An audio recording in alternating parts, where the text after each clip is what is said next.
नमस्कार दोस्तों, study with ओझा में आपका बहुत बहुत स्वागत है। दोस्तों कैसे हैं आप लोग? आई होप अच्छे होंगे। दोस्तों हमेशा की तरह एक और वीडियो के साथ हाजिर हूँ टॉप 10 सीरीज के साथ, जो कि आपके एग्जाम के लिए काफ़ी इंपॉर्टेंट है। तो चलते हैं, देखते हैं कि आप लोगों की जीके जीएस की तैयारी कैसे चल रही है और आप लोग हमारे टॉप 10 क्वेश्चनों में से कितने क्वेश्चन का आंसर कर पाते हैं। दोस्तों ये टेस्ट सभी कम्पिटिटिव एग्जाम के लिए, यदि आप लोग किसी भी एग्जाम की तैयारी कर रहे हैं तो ये टेस्ट आप लोगों के लिए काफ़ी महत्वपूर्ण होगा। तो चलते हैं, क्वेश्चन को शुरू करते हैं और देखते हैं आज का पहला क्वेश्चन क्या है। पहला क्वेश्चन है, किस देश के घास के मैदान को पंपास कहा जाता है? तो क्वेश्चन नंबर 1 का राइट आंसर बताइए क्या होगा। आप लोगों के पास 5 सेकंड का टाइम है और ज़्यादा टाइम चाहिए तो वीडियो को पॉज कर लेना। दोस्तों ऐसे क्वेश्चन जो कि घास के मैदान से रिलेटेड क्वेश्चन आपके एग्जाम में बहुत सारे पूछे जाते हैं, तो जल्दी से बताइए दोस्तों, जो पंपास नाम का घास का मैदान है ये किस देश के घास के मैदान को कहा जाता है। तो चलते हैं, क्वेश्चन नंबर 1 का राइट आंसर जान लेते हैं। उसका राइट आंसर अगर आप लोगों ने ऑप्शन नंबर डी दिया है तो बिल्कुल करेक्ट है, यानी कि अर्जेंटीना के घास के मैदान को पंपास कहा जाता है। साथ ही साथ दोस्तों एक ऑस्ट्रेलिया जो घास के मैदान है ये भी कभी कभी आपसे एग्जाम में पूछ लेता है, तो याद रखना डाउन्स कहा जाता है। ठीक है, जो ऑस्ट्रेलिया के घास के मैदान को क्या कहा जाता है? तो डाउन्स कहा जाता है, तो याद रखना। चलते हैं क्वेश्चन नंबर 2 की ओर। क्वेश्चन नंबर 2 है, हुजा घाटी निम्नलिखित में से किस हिमालय का भाग है? तो फटाफट क्वेश्चन नंबर 2 का राइट आंसर बताइए क्या होगा। हुजा घाटी जो कि किस हिमालय का भाग है, यहाँ आपसे ये पूछ रखा है, तो जल्दी से क्वेश्चन नंबर 2 का राइट आंसर बताइए क्या होगा। तो चलते हैं दोस्तों, क्वेश्चन नंबर 2 का राइट आंसर जान लेते हैं। इसका राइट आंसर अगर आप लोगों ने ऑप्शन नंबर बी दिया है तो बिल्कुल करेक्ट है, यानी कि ट्रांस हिमालय जो कि किस हुजा घाटी किस हिमालय का भाग है? तो ट्रांस हिमालय का। ठीक है, साथ ही साथ दोस्तों एक और घाटी है सिंगार घाटी, अगर ये भी कह दे तो ये भी किस हिमालय का भाग है? तो ये भी ट्रांस हिमालय का ही भाग है। चलते हैं क्वेश्चन नंबर 3 की ओर। क्वेश्चन नंबर 3 है, बाउल तथा जत्रा लोक नृत्य का संबंध किस राज्य से है? तो फटाफट क्वेश्चन नंबर 3 का राइट आंसर बताइए क्या होगा। दोस्तों आप लोग अगर लोक नृत्य से संबंधित अगर आप लोगों ने वीडियो नहीं देखा है तो आप लोग देख लीजिए, क्योंकि लोक नृत्य से संबंधित क्वेश्चन बहुत सारे एग्जाम में आपसे पूछ लेता है। ठीक है दोस्तों, खासकर लोक नृत्य में देखा जाए तो शास्त्रीय नृत्य जो है वो नृत्य तो आप लोग जरूर देख लीजिएगा। ठीक है, चलते हैं क्वेश्चन नंबर 3 का राइट आंसर जान लेते हैं। इसका राइट आंसर अगर आप लोगों ने ऑप्शन नंबर डी दिया है तो बिल्कुल करेक्ट, यानी कि पश्चिम बंगाल, जो कि बिल्कुल करेक्ट आंसर होगा। चलते हैं क्वेश्चन नंबर 4 की होगा।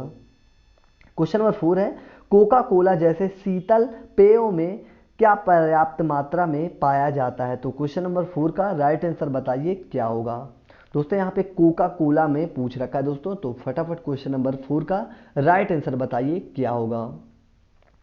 तो चलते हैं, क्वेश्चन नंबर 4 का राइट आंसर जान लेते हैं। उसका राइट आंसर जाता है ऑप्शन नंबर सी, अगर आप लोगों ने दिया है तो बिल्कुल करेक्ट, यानी कि कोका कोला जैसे शीतल पेय पदार्थों में कैफीन पाया जाता है। ठीक है, कैफीन जो कि पर्याप्त मात्रा में पाया जाता है। साथ ही साथ यहाँ पे जो दोस्तों यहाँ पे ऑप्शन नंबर बी क्या है, निकोटीन। निकोटीन जो होता है दोस्तों ये किस में पाया जाता है? तो ये तंबाकू के पत्तियों में उपस्थित होता है। ठीक है, तो याद रखना कभी कभी आपसे यही पूछ लेता है।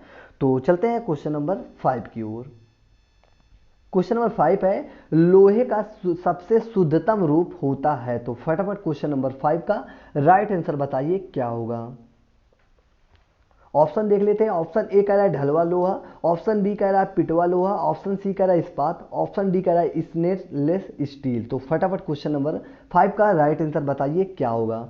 यहाँ पे दोस्तों शुद्धतम रूप पूछ रखा है। ठीक है दोस्तों, तो चलते हैं क्वेश्चन नंबर 5 का राइट आंसर जान लेते हैं। इसका राइट आंसर जाता है ऑप्शन नंबर बी, अगर आप लोगों ने दिया है तो बिल्कुल करेक्ट, यानी कि पिटवा लोहा। दोस्तों पिटवा लोहा जो कि लोहे का सबसे शुद्धतम रूप होता है, क्योंकि इसमें कार्बन की मात्रा सबसे कम होती है। दोस्तों एक बात आप लोग ये नोट डाउन कर लीजिएगा कि किसी भी पदार्थ में अगर जैसे कि मान लो लोहा है, तो लोहा में जितनी भी कार्बन की मात्रा कम होगी उतना ही लोहा जो कि अच्छा होगा, यानी कि मजबूत होगा। ठीक है, चलते हैं क्वेश्चन नंबर 6 की ओर।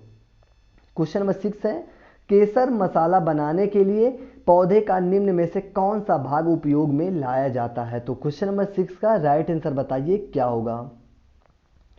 तो सबसे पहले दोस्तों जान लेते हैं केसर का उत्पादन सबसे ज्यादा किस राज्य में होता है। बहुत बार ऐसे क्वेश्चन पूछा है आपसे, तो याद रखना केसर के उत्पादन के मामले में सबसे जो ज्यादा उत्पादन राज्य करता है कौन करता है? तो जम्मू कश्मीर राज्य करता है। ठीक है, बहुत बार आपके एग्जाम में पूछा गया है, खासकर अभी जो एग्जाम अभी हुए भी हैं जैसे कि एनटीपीसी, ये सब एग्जाम में आपसे ये क्वेश्चन पूछा गया है। ठीक है, तो याद रखना केसर के मामले में सबसे ज्यादा जम्मू कश्मीर उत्पादन करता है। और साथ ही साथ इस क्वेश्चन का आंसर भी देख लेते हैं। इसका करेक्ट आंसर जाता है ऑप्शन नंबर सी, यानी कि वर्तिकाग्र, जो कि इसका बिल्कुल करेक्ट आंसर होगा। चलते हैं क्वेश्चन नंबर 7 की ओर।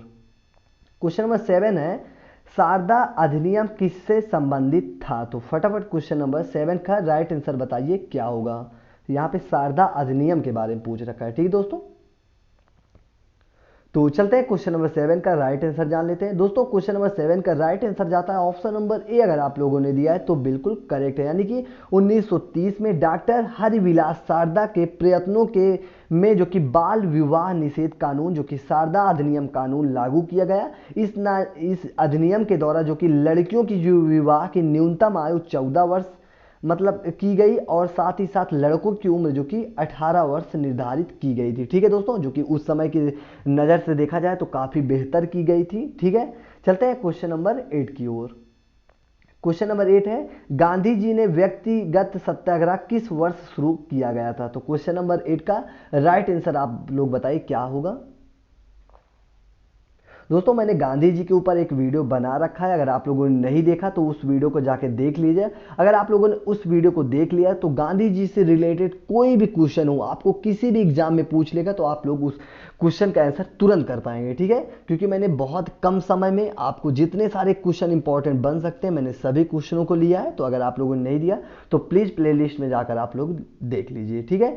तो चलते हैं क्वेश्चन नंबर 8 का राइट आंसर जान लेते हैं। उसका राइट आंसर जाता है ऑप्शन नंबर ए। अगर आप लोगों ने दिया है तो बिल्कुल करेक्ट है, यानी कि 1940 में गांधी जी ने व्यक्तिगत सत्याग्रह को शुरू किया था। चलते हैं क्वेश्चन नंबर 9 की ओर।